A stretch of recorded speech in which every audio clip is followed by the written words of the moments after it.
Hello guys, आज की video का टॉपिक है सोर्सेज ऑफ इंडियन कॉन्स्टिट्यूशन। ठीक है, हमने इंडिया के कॉन्स्टिट्यूशन में कौन सा इम्पॉर्टेंट फीचर हमने किस कंट्री से लिया है, ये मैं आज आपको इस वीडियो में बताने वाली हूँ। ओके, तो आपको पता है कि हमारे कॉन्स्टिट्यूशन फ्रेम होने से पहले जो हमारे कॉन्स्टिट्यूशन मेकर्स थे उन्होंने बहुत सारे कंट्रीज़ के कॉन्स्टिट्यूशन को स्टडी किया था। वहाँ के कॉन्स्टिट्यूशन को स्टडी करने के बाद देखा था कि हमें इस कंट्री के कॉन्स्टिट्यूशन से क्या एक ऐसा स्पेशल फीचर है जो हमें अपने कॉन्स्टिट्यूशन में लेना चाहिए। कुछ एक मॉडिफिकेशन उन्होंने किया, उसके बाद उन्होंने हमारे कॉन्स्टिट्यूशन में रखा। ओके, तो मैं आज वही इस वीडियो में आपको बताने वाली हूँ। तो मैं स्टार्ट करती हूँ। फर्स्ट है ऑस्ट्रेलिया कॉन्स्टिट्यूशन। तो ऑस्ट्रेलियन कॉन्स्टिट्यूशन से हमने क्या लिया है, कॉन्करेंट लिस्ट। आपको पता है हमारे कंट्री कॉन्स्टिट्यूशन में 3 लिस्ट होती हैं। फर्स्ट है यूनियन लिस्ट, सेकंड है स्टेट एंड थर्ड है कॉन्करेंट। तो कॉन्करेंट लिस्ट हमने कहाँ से लिया है, ऑस्ट्रेलिया के। नेक्स्ट है joint sitting of 2 houses of parliament, मतलब लोकसभा और राज्यसभा की जो जॉइंट सिटिंग होती है वो भी कहाँ से लिए हमने, ऑस्ट्रेलिया के कॉन्स्टिट्यूशन से। ठीक है, नेक्स्ट है freedom of trade between states, तो ये भी हमने कहाँ से लिया है, ऑस्ट्रेलिया के कॉन्स्टिट्यूशन से। नेक्स्ट मैं बात करती हूँ कैनेडियन कॉन्स्टिट्यूशन। तो कनाडा के कॉन्स्टिट्यूशन से हमने लिया है स्ट्रॉन्ग सेंटर, मतलब पावर्स आपकी स्टेट को भी दी जाएंगी लेकिन जो रेसिडुअरी पावर होंगी वो आपकी सेंटर के पास रहेंगी, जो स्पेशल पावर होंगी वो किसके पास रहेंगी, सेंटर के पास। नेक्स्ट मैं बात करती हूँ appointment of governor bye centre, मतलब कि गवर्नर जो स्टेट गवर्नर्स होंगे उनको कौन अपॉइंट करेगा, सेंटर। ठीक है, नेक्स्ट है supreme advisory jurisdiction of supreme court, ये भी कहाँ से लिया है, कैनेडियन कॉन्स्टिट्यूशन से। नेक्स्ट है आयरलैंड कॉन्स्टिट्यूशन। तो आयरलैंड के कॉन्स्टिट्यूशन से क्या लिया है, डीपीएसपी। ठीक है, directive principle of state policy. तो डीपीएसपी को हमने कौन से पार्ट में रखा है ये भी पता होना चाहिए, पार्ट 4 में। ठीक है, पार्ट 4 में आपके रखे गए हैं डीपीएसपी। ठीक है, directive principle of state policy. Next है नॉमिनेशन ऑफ राज्यसभा मेंबर, मतलब आपको पता है कि जो मेंबर्स का जो नॉमिनेशन की प्रोसेस है राज्यसभा के, वो किस में रखा गया है, आयरलैंड के कॉन्स्टिट्यूशन से लिया गया। ठीक है, अच्छा ये क्या होता है कि नॉमिनेशन मतलब क्या, आपको पता है कि जो 12 मेंबर्स होते हैं राज्यसभा के उनको प्रेसिडेंट नॉमिनेट करता है। ठीक है, ये 12 मेंबर्स कौन से होते हैं, वो होते हैं कि जिन्होंने अपने फील्ड में कुछ एक्स्ट्रा ऑर्डिनरी कर रखा होता है। ठीक है, चाहे वो आपका स्पोर्ट्स में हो सकता है, ठीक है, डांस के फील्ड में, लिटरेचर के फील्ड में हो सकता है, मतलब किसी भी फील्ड में अगर उन्होंने एक्स्ट्रा ऑर्डिनरी कर रखा है तो उसको प्रेसिडेंट नॉमिनेट करता है। तो ये जो प्रोसेस है वो कहाँ से ली है, आयरलैंड के कॉन्स्टिट्यूशन से। नेक्स्ट है प्रेसिडेंट के इलेक्शन का मेथड जो है वो भी हमने लिया है आयरलैंड कॉन्स्टिट्यूशन से। नेक्स्ट मैं बात करती हूँ जापानीज कॉन्स्टिट्यूशन। तो जापानीज कॉन्स्टिट्यूशन से हमने लिया है प्रोसीजर एस्टैब्लिश्ड बाय लॉ।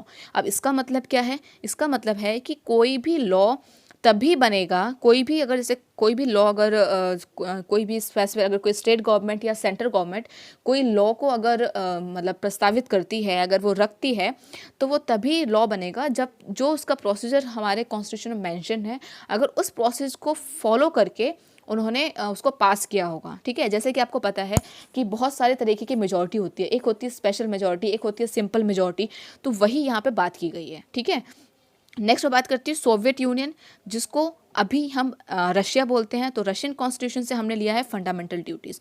तो फंडामेंटल ड्यूटीज़ की अगर मैं बात करती हूँ तो फंडामेंटल ड्यूटीज़ को कौन से पार्ट में रखा गया है, पार्ट 4A, ये भी पता होना चाहिए, पार्ट 4A में इनको रखा गया है। ओके, अच्छा एक और यहाँ से हमने फीचर लिया है, वो हमने क्या लिया है, बहुत इंपॉर्टेंट है, वो है 5 ईयर प्लान। 5 ईयर प्लान भी हमने सोवियत यूनियन से ही लिया है, वहीं से हमने कॉपी किया है। ओके, नेक्स्ट मैं बात करती हूँ ब्रिटिश कॉन्स्टिट्यूशन। तो यूके के कॉन्स्टिट्यूशन से हमने क्या लिया है, पार्लियामेंट्री फॉर्म ऑफ गवर्नमेंट, मतलब 2 तरह की होती है, ये आपको पता होगा, आपने पढ़ रखा होगा, एक होता है पार्लियामेंट्री गवर्नमेंट, एक होती है प्रेसिडेंटल गवर्नमेंट। ठीक है, तो हमारे यहाँ पे है पार्लियामेंट्री गवर्नमेंट, यूएस में है प्रेसिडेंटल गवर्नमेंट। ठीक है, तो ये पता होना चाहिए। तो ये पार्लियामेंट्री गवर्नमेंट हमने कहाँ से लिया है, ब्रिटेन के कॉन्स्टिट्यूशन से। नेक्स्ट है रूल ऑफ लॉ, मतलब कानून से ऊपर कुछ नहीं है। ठीक है, सिंगल सिटीजनशिप, जैसे कि अगर मैं बात करती हूँ कि हमारे इंडिया में सिंगल सिटीजनशिप है ना, मतलब कि इंडियन है, हमारे यहाँ पे स्टेट की कोई सिटीजनशिप नहीं होती, नागरिकता नहीं होती। लेकिन अगर मैं बात करती हूँ अमेरिका की, तो अमेरिका में स्टेट की भी होती है और आपके एक स्टेट नेशन की भी होगी, है ना। तो अमेरिका में डुअल सिटीजनशिप होती है। ठीक है, दोहरी नागरिकता का वहाँ पे प्रावधान है, जबकि इंडिया में सिर्फ सिंगल सिटीजनशिप ही फॉलो होती है। नेक्स्ट मैं बात करती हूँ कैबिनेट गवर्नमेंट। तो कैबिनेट गवर्नमेंट भी कहाँ से लिया है, ब्रिटेन के कॉन्स्टिट्यूशन से। अच्छा, प्रेरोगेटिव रिट मतलब क्या है, ये मतलब है जो आपने पढ़ रखी होंगी 5 जो रिट होती हैं, कौन कौन सी, हेबियस कॉर्पस, है ना, सर्शियोरेरी और प्रोहिबिशन, तो ये जो सारी है वो हमने कहाँ से लिया, जो सुप्रीम कोर्ट और हाई कोर्ट दोनों ही इशू कर सकते हैं, दोनों ही, है ना, सुप्रीम कोर्ट और हाई कोर्ट दोनों ही उनको करते हैं इशू। हाई कोर्ट करता है आर्टिकल 226 के अंडर, है ना, ये आपको पता होगा। तो ये भी कहाँ से लिया है, ब्रिटेन कॉन्स्टिट्यूशन से। नेक्स्ट है बाइकैमरलिज्म, मतलब कि आपका एक होगा सेंटर एंड स्टेट, ठीक है, मतलब लोकसभा और राज्यसभा, ठीक है। नेक्स्ट हम बात करते हैं यूएस कॉन्स्टिट्यूशन। यूएस कॉन्स्टिट्यूशन से मोस्ट इंपॉर्टेंट हमने फंडामेंटल राइट लिए हैं। इम्पीचमेंट ऑफ प्रेसिडेंट, हम प्रेसिडेंट को कैसे इम्पीच कर सकते हैं, उसका क्या प्रोसेस होगा। नेक्स्ट है कि इंडिपेंडेंस ऑफ जुडिशरी, इसका मतलब क्या हुआ कि जो आपके जो जजेस वगैरह हैं, जो उनका इलेक्शन होगा तो उसमें आपके किसी भी एक पॉलिटिकल पार्टी का कोई रोल नहीं होगा, ठीक है। जो आपका जो जुडिशरी है वो बिल्कुल इंडिपेंडेंट है फंक्शन करने के लिए, ठीक है। नेक्स्ट है कि सुप्रीम कोर्ट और हाई कोर्ट के जजेस को हम कैसे हटा सकते हैं, उनके हटाने की क्या प्रोसेस है, ये भी कहाँ से लिया है, अमेरिका के कॉन्स्टिट्यूशन से, ठीक है। और post of vice president, vice president की पोस्ट हमने कहाँ से ली है, अमेरिकी कॉन्स्टिट्यूशन से, ठीक है।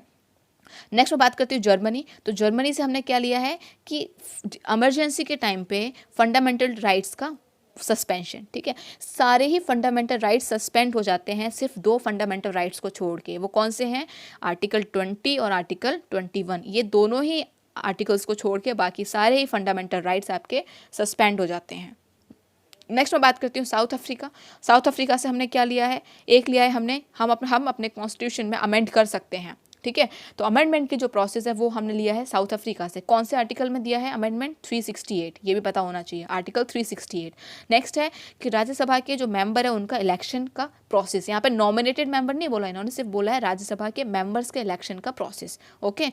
लास्ट मैं बात करती हूँ आपके फ्रेंच कॉन्स्टिट्यूशन। तो फ्रेंच कॉन्स्टिट्यूशन से हमने लिया है हमारे प्रेम्बल के 3 वर्ड्स, कौन कौन से, लिबर्टी, इक्वालिटी एंड फ्रेटर्निटी। अच्छा, लिबर्टी, इक्वालिटी और फ्रेटर्निटी मतलब क्या है, लिबर्टी किसकी होगी, लिबर्टी ऑफ थॉट्स, ठीक है ना। इक्वालिटी सोशल होनी चाहिए, पॉलिटिकल इक्वालिटी होनी चाहिए, इकोनॉमिकल इक्वालिटी होनी चाहिए। फ्रेटर्निटी मतलब क्या होता है, भाईचारा, ठीक है, मतलब हम सब क्या है, इंडियंस हैं। तो ये जो फीलिंग है, मतलब ये जो आपके ये जो वर्ड है फ्रेटर्निटी, ये कहाँ से लिया हमने, आपके फ्रेंच कॉन्स्टिट्यूशन से। तो ये भी आपको पता होना चाहिए, ठीक है।